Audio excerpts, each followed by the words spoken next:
और ये सब राजनेता जितने आपको दिखाई पड़ेंगे, धर्म मेरा निजी बात है, मैं घर में पूजा करता हूं, मैं घर में राम जी को मानता हूं। घर में राम जी को मानते हैं तो अयोध्या में राम जी का मंदिर है, राम जी का जन्म बोल रहे हैं कि हुआ ही नहीं है। कभी आप बोलते हैं राम सेतु ही नहीं था, राम जी का अस्तित्व ही नहीं था, तो घर में क्या पूजा कर रहे हैं, किसकी पूजा कर रहे हैं आप? जब आप राम जी के अस्तित्व को मानने से इनकार कर देते हैं, अब आप राम जी के अस्तित्व को मान रहे हैं। राम जी के अस्तित्व को मानना, घर में मंदिर बना के पूजा करिए, तो ये सबके लिए बोल दीजिए। राहुल गांधी को कैसा मानते हैं आप? उन्होंने भी ये बात बोली थी, उनकी पार्टी ने बोली थी कि राम सेतु नहीं है, लेकिन क्या आप उनको अच्छा नेता मानते हैं? कांग्रेस को अच्छी पार्टी मानते हैं? अब हम पार्टी और नेता के विषय में क्या बोल सकते हैं, लेकिन अगर वो उन्होंने कहा है ना कि राम का ये नहीं है। उनकी पार्टी ने जाके बोला था कोर्ट में कि राम सेतु नहीं है, और वही लड़ रहे थे, उन्हीं की पार्टी के लोग तो कह रहे थे कि राम मंदिर नहीं बनना चाहिए। अब उनको तो अपने पिताजी से पूछना चाहिए था कि ताला कैसे खुलवाए थे। सबसे जिनके पिताजी ने एक आइडियोलॉजी के तहत ताला खुलवाने में इतना मदद किया था, वास्तव में वर्तमान प्रधानमंत्री राजीव गांधी जी ने, तो वो तो अपने पिता से ही डिफर हो रहे हैं। उनकी पार्टी तो अपने ही प्राइम मिनिस्टर से डिफर हो रही है, तो वो तो उनका सोच होना चाहिए, उनका विचार होना चाहिए। मैं उनका विरोधी हूं, मैं उनसे नफरत करता हूं, ऐसी तो कोई बात है नहीं, मैं नफरत करने के लिए नहीं। उनको सोचना चाहिए कि जिस राम मंदिर का ताला खुलवाने में हृदय से, फिर उन्हीं के प्राइम मिनिस्टर नरसिम्हा राव जी, उनका भी कम योगदान नहीं रहा, उन्होंने भी प्रयास किया। तो मुझे लगता है कि अपने पूर्वजों को ही नहीं मान रहे। उनकी पार्टी क्या बोलती नहीं बोलती, वो अपना समझें, क्या करें। पार्टी से मेरा युद्ध नहीं है, किसी पार्टी से। किस लिए नहीं है मैं आपको बताता हूं मोहित जी। कांग्रेस, बीजेपी, ये जितनी पार्टियां हैं वो भारत में हैं। पाकिस्तान की कोई पार्टी है इसमें? पाकिस्तान के संविधान से चलते हैं लोग। भारत का संविधान इनको अलाउ करता है चुनाव लड़ने को, तो भारतीय संविधान को मैं मानने वाला हूं।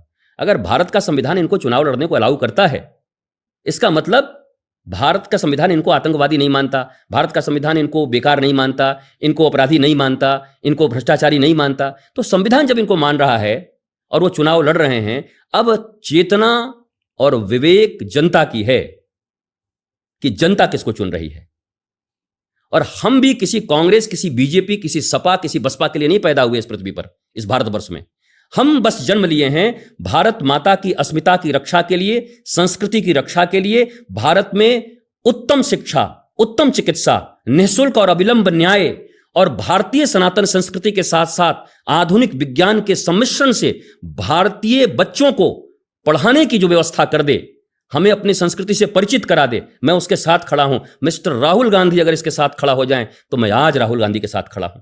हर पॉडकास्ट में राहुल गांधी जी की बात करूंगा। अखिलेश जी खड़े हो जाएं तो मैं अखिलेश जी की बात करूंगा। मायावती जी खड़ी जाएं, चंद्रशेखर खड़े हो जाएं तो चंद्रशेखर की बात करूंगा। ममता खड़ी हो जाएं, लालू जी खड़े हो जाएं, कोई खड़ा हो जाए इसके लिए, डीएमके के स्टालिन खड़े हो जाएं कि नहीं नहीं नहीं, अब मुझे चेतना आ गई, भारत तो भारत है, भारत की सनातन संस्कृति को वापस लाना होगा, तो मैं स्टालिन के साथ खड़ा रहूंगा। मैं किसी व्यक्ति के प्रति मेरी कंपल्सन थोड़ी है, किसी व्यक्ति के लिए मैं थोड़ी यहां पर जिंदा हूं।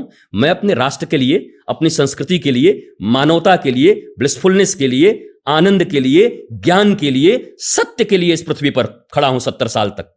ज्यादा से ज्यादा 50 साल में मार दिया जाऊंगा, ज्यादा से ज्यादा मुझे परेशान कर दिया जाएगा, क्या फर्क पड़ता है? 50 साल का जीवन हो चुका।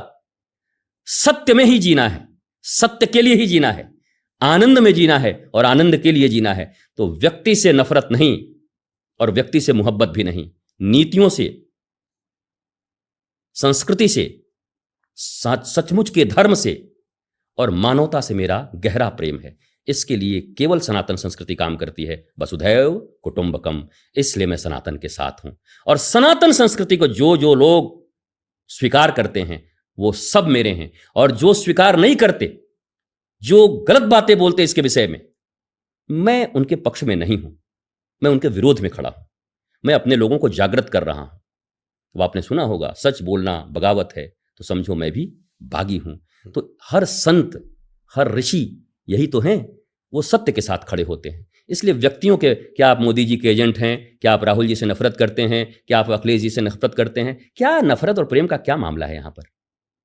राष्ट्र की नीतियों को जो आगे बढ़ा रहे हैं, जो राम मंदिर, भारत की अस्मिता, भारत की आत्मा के संरक्षण के लिए काम कर रहे हैं, जो अपने परिवार परिजन के लिए काम नहीं कर रहे हैं, भारत को ही अपना परिवार मान करके आगे बढ़ रहे हैं, क्या ऐसे व्यक्ति का समर्थन नहीं करना चाहिए? डर जाऊं किसी से या बिक जाऊं? कोई खरीद ले आके कह दे बाबा जी अगर बिक जाओगे तो 500 आश्रम बनवा दूंगा, क्या करूंगा आश्रम लेकर के वो 500? ये एक आश्रम भी तो लेके जाने वाला मैं नहीं हूं, ये मुझे भी पता है, सबको पता है। तो मैं क्या करूंगा इतना धन संपत्ति लेकर के?